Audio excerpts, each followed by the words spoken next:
In this video, I'm going to show you 6 ways that you can beat imposter syndrome and stop feeling like a fraud.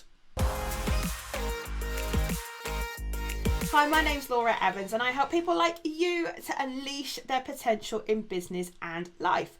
And if this is the first time that you found me here on YouTube, then please be sure to hit the subscribe button and the notification bell so that you get notified when we release a new video every Friday.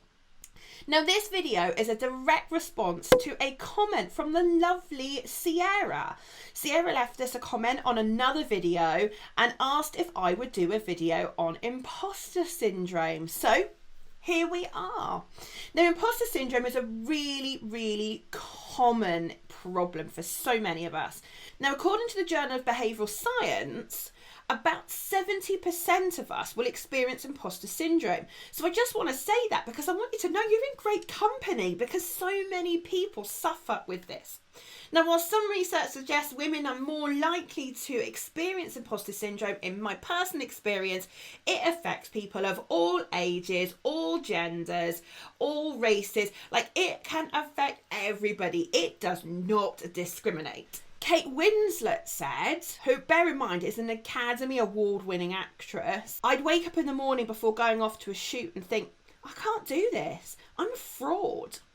So I want you to know you're in great company. Famous people as well, all potentially run the risk of suffering with imposter syndrome. Socially, we've been conditioned to be very critical of ourselves, to self-deprecate, to give more attention to the things that we don't do as well. And what that means is that we're not as good as internalizing our successes. So my first tip is to help yourself get over this feeling of imposter syndrome is who's on your speed dial. Now, when this imposter syndrome hits, when you have the thoughts of I'm not good enough, the self-doubt that I can't do this, what if I get found out, I don't really know what I'm talking about, like how do I know the answer, all of these thoughts, I want you to have a list of people in your phone that you can ring and that you can talk to. Like, be open and honest with people. There's no shame in saying I'm struggling right now.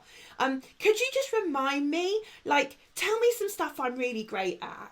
And get them to remind you, get them to help you move past that stuck state as you're mentally and emotionally running these programs where you're telling yourself that you're just not good enough and that you're going to get found out. So who you're going to call and say, remind me why I'm not rubbish, and hear what they have to say and really hear what they have to say. My second tip is what you focus on is what you get.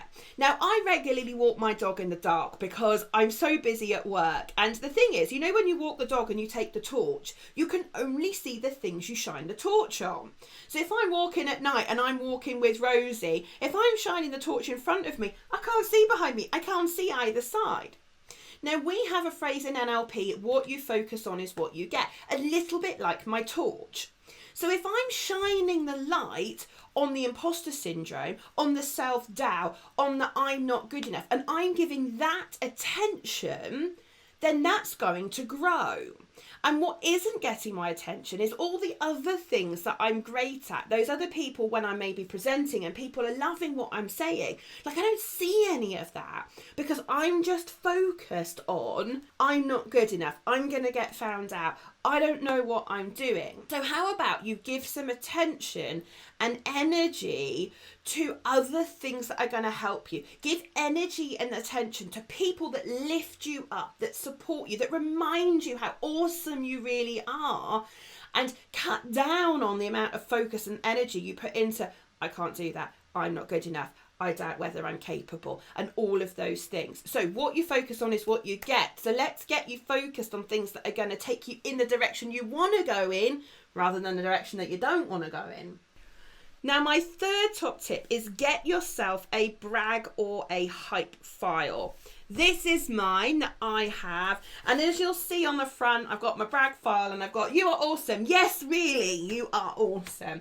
Just to remind myself. And I have this file, and inside this file are some of my amazing thank you cards that I have had from my clients.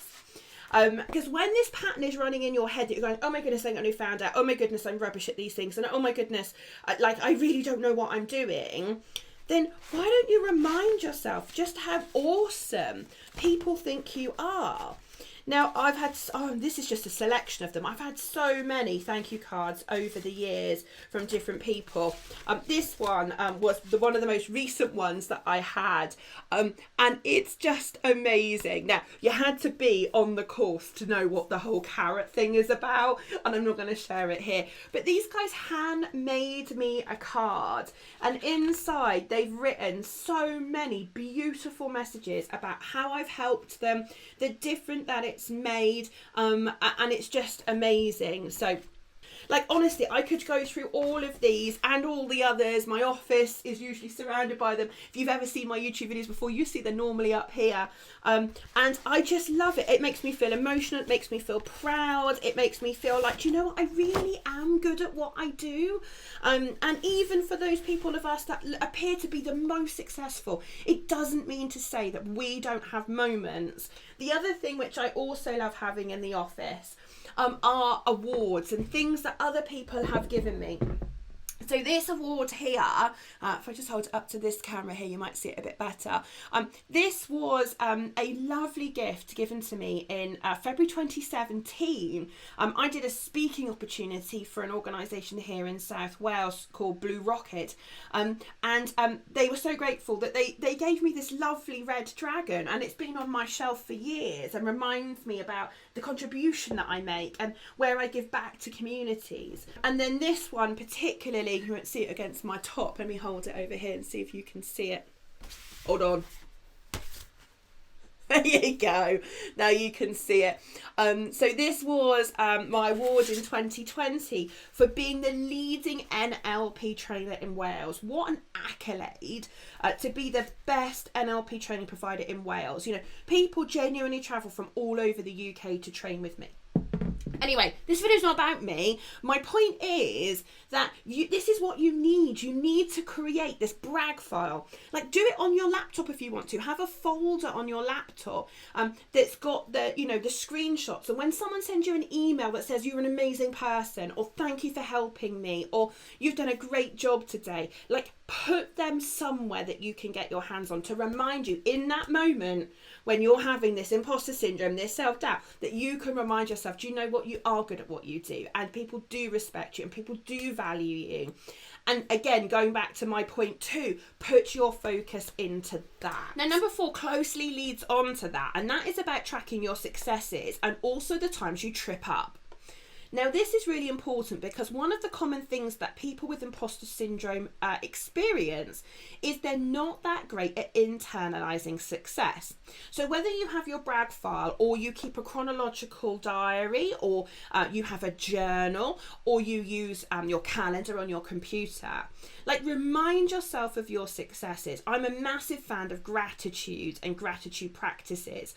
And downstairs, I probably should have brought it up for the video, but I have a jar, and every time something goes really, really well, I write it on a post-it note, I fold it up, and I pop it in the jar. But when you have times when you're successful, really focus on internalizing it. Like, really own that feeling and resist the temptation to brush that off as just, oh, it's just a fleeting comment. That if they only knew. Like, try and resist the temptation not to do that and go, I've just had a really amazing piece of feedback. I've just had a great thank you card, and log that.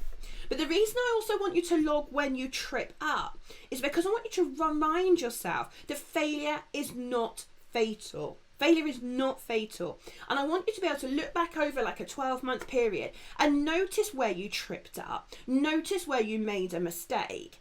But also notice it was not fatal and that you're still here. You are resourceful and you are more capable than you will ever imagine that you are. And you know what? That's a great demonstration of just how capable and resourceful you are. And actually, you learn from it and you move on. So track your successes, and when you trip up, for those 2 reasons. Number 5, I want you to create yourself a mantra. So this is a mantra that you're going to say to yourself when you have these moments. So imagine you're looking at yourself in the mirror and talk to yourself in the third person. For example, Laura, you are amazing, you are capable, you are strong, you are courageous, and you are more than capable. Or whatever phrase works for you. Now, the research around these mantras is that it's actually way more impactful if you say them to yourself in the third person. So bonus points if you actually create a mantra that's got your first name in it. So drop the mantras below in the comments. Let me know, what is your mantra going to be? So when you're having a day that you're struggling, what is it that you are going to remind yourself that's going to have you focus on the right thing? And number 6 is accept and let it go. You'll notice there's the theme around all of these 6 points. And that is that none of us are perfect. None of us are perfect. We all mess up. We all do. And the thing is this, you have to, when it happens, you just have to accept that you're not perfect. Accept that it's normal to make mistakes. It's normal to forget things. It's normal to say things and then think, oh, I wish I hadn't said that, or all those things. It's absolutely normal to do that. So separate your behaviour from you. You are not a bad person because you make mistakes. You're not a bad person because you forgot someone's birthday. Separate your behaviour from you. You are an awesome person. You are a great individual. I know you wouldn't be here watching my video if you weren't interested in being the best version of yourself. So that tells me a lot about who you are. So you are amazing, and it's okay to make mistakes. Accept you made a mistake and let it go. The past is only there to serve a purpose for you to learn. That's its only purpose. So when you make a mistake and you're 10 minutes, you're an hour, you're a day, you're a week, you're a month down the line from that mistake, it's done. You can't change that, but you can learn from it, and you can then let that go and take the learning forward with you about what you might do differently next time. Well, none of us are perfect, and it's okay to make mistakes. I really hope you've enjoyed my 6 tips today around imposter syndrome, and let me know in the comments below, what other strategies do you have for getting yourself through imposter syndrome? I'd love to hear what you've got to say. And if, like Sierra, you'd love me to create a video on a specific topic, then drop that in the comments below and I will add it to the list gladly. I'm always keen in these YouTube videos to offer as much value as I can. So if there's something you want my help with, then let me know and let me help, and it would be my pleasure to do so. Before you shoot off, make sure that you hit the subscribe and notification bell, because then you'll be notified when we release our next video, and it could be yours if you leave me a comment. So leave me a comment, let me know I can help, and I wish you an amazing rest of the day, and I'll see you back here very soon.